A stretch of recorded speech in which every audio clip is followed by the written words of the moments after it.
নমস্কার।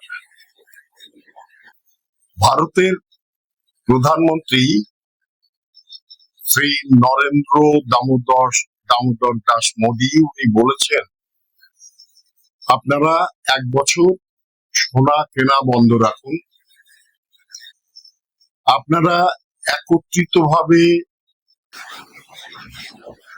রাস্তায় যানবাহনে চলাচল করুন। এমন কয়েকটি নিয়ে আবেদন করেছেন। অনেকেই শুনছি একটু বিদ্রুপ করছেন, নানান রকম কথা বলছেন। এই কথা বলার অর্থ কি উনি ফালতু হ্যান ত্যান। যাই হোক, এমন অনুরোধের এর আগেও অনেক উদাহরণ আছে।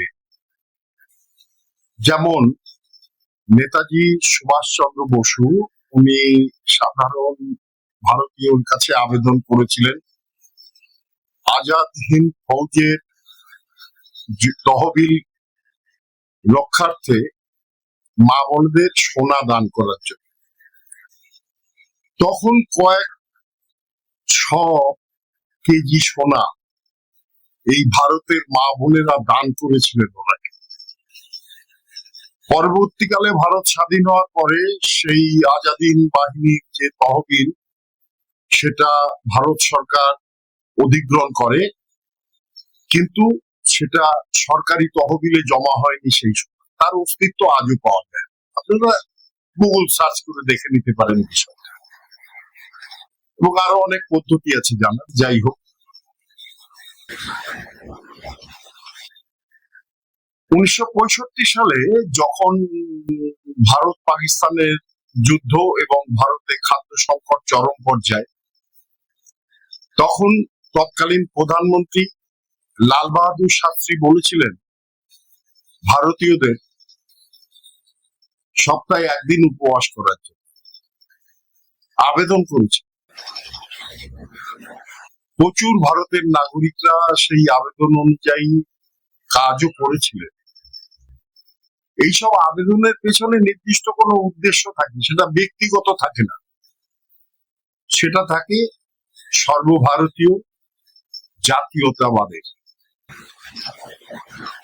তখন ওই খাদ্য সংকটের সময়ে আমেরিকা যে গম পাঠিয়েছিল আমাদের, পরবর্তীকালে দেখা যায় সেগুলো ছিল শূকরের খাবার, যেটা আমাদের পাঠিয়েছে।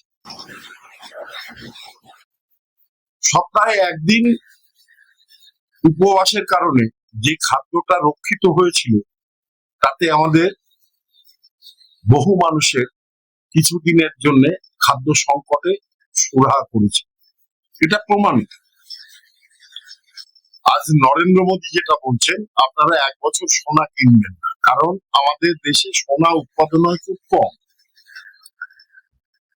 সম্ভবত 5 টনের বেশি আমরা বাৎসরিক সোনা উৎপাদন করতে পারি, কিন্তু আমাদের প্রায় 800 টনের মতন সোনা বছরে প্রয়োজন হয়, যেটা বিদেশ থেকে আমদানি করতে হয় বিদেশি মুদ্রার মাধ্যমে।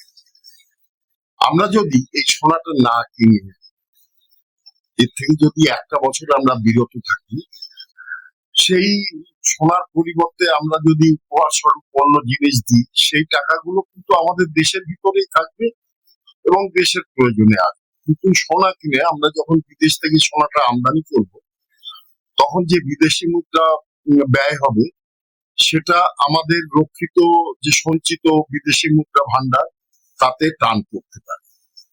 কারণ আমাদের সামরিক খাতে এবং বিভিন্ন প্রয়োজনে পেট্রোলিয়াম জাতীয় পণ্য, জ্বালানি বাবদ অনেক টাকা খরচ হয় বিদেশ থেকে এই সব জিনিসগুলো আমদানি। সেই ক্ষেত্রে আমাদের দেশে কিছুটা সুবিধা হবে, তাই প্রধানমন্ত্রী নরেন্দ্র মোদী এই আবেদন করছে।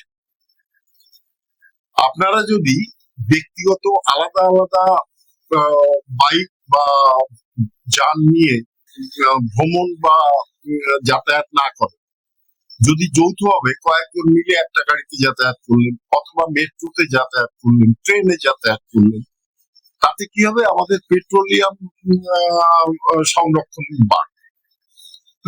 মেট্রো বা ট্রেন বিদ্যুতে চলে, সেই ক্ষেত্রে আমাদের এই যে পেট্রোলিয়ামজাত পণ্য আমদানি করতে যে বিদেশি মুদ্রার প্রয়োজন সেটা সঞ্চয়টা রক্ষিত হবে।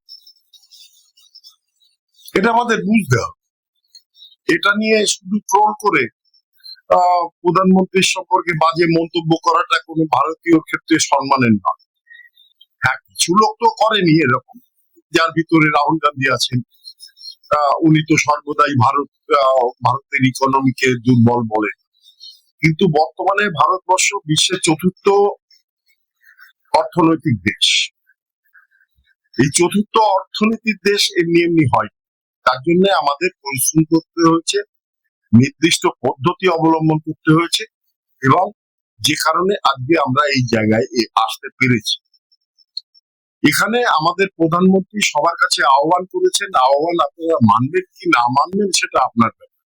তবে আপনি যদি ভারতবাসী হন, আপনি যদি ভারতকে সামান্যতম ভক্তি শ্রদ্ধা করেন, তাহলে বিষয়টা আপনাদের চিন্তা করা উচিত এবং মেনে নেওয়া উচিত। এবার আসি পশ্চিমবঙ্গের ব্যাপারে। আমার রাজ্য, আপনার রাজ্য। আপনারা হালে দেখতে পাচ্ছেন বাংলাদেশ এবং পাকিস্তানে এই মমতা ব্যানার্জিকে নিয়ে কত লাফালাফি হচ্ছে, কত আন্দোলন হচ্ছে। এর কারণটা কি? আমরা তো অন্য দেশের নির্বাচন নিয়ে এত উত্তেজিত, এত কিছু হই না। কারণ এই বাংলাদেশ এবং পাকিস্তান চেয়েছিল এই বাংলাটাকে ভাগ করে ভারতকে একটা অস্থির অবস্থায় আনতে।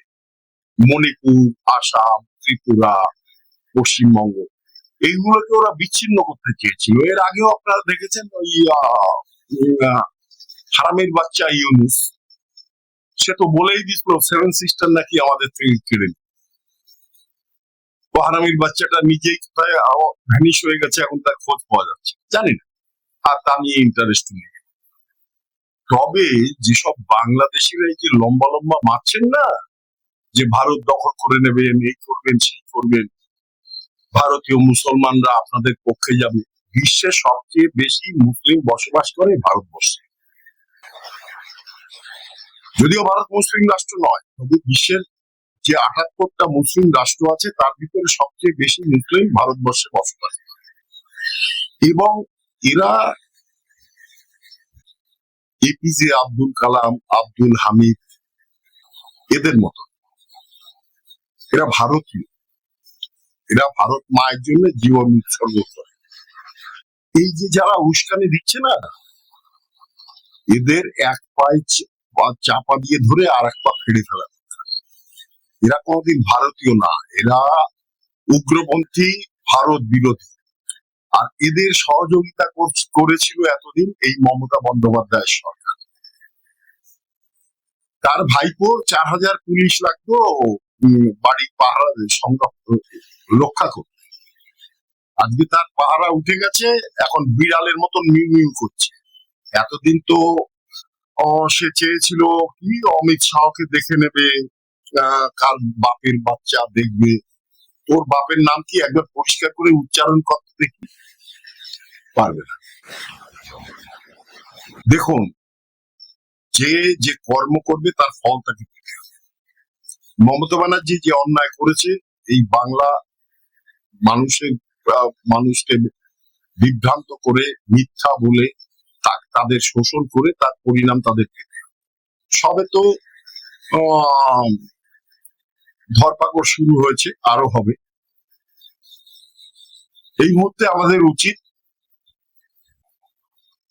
দেশপ্রেমিক আমাদের নবম মুখ্যমন্ত্রী শুভেন্দু অধিকারীর হাত শক্ত করা এবং এই নব নির্মিত সরকারকে সব রকমের সহযোগিতা করা। এটা আমাদের করতে হবে যদি আমরা এই বাংলাকে ভালোবাসি। ওই কি গড় চ্যাটার্জি নাকি এ উস্কে সর্বদা চেষ্টা করেছে বাংলা, বিহার, গুজরাট এদের মাঝখানে একটা সাম্প্রদায়িক দ্বন্দ্ব, দূরত্ব তৈরি করতে, যাতে একে অপরের প্রতি আক্রমণাত্মক হয়ে ওঠে এবং এই একটা বিশৃঙ্খলা তৈরি হয়। এদের উপযুক্ত সাজা চাই, এদের মতন যারা, তাদের উপযুক্ত সাজা চাই।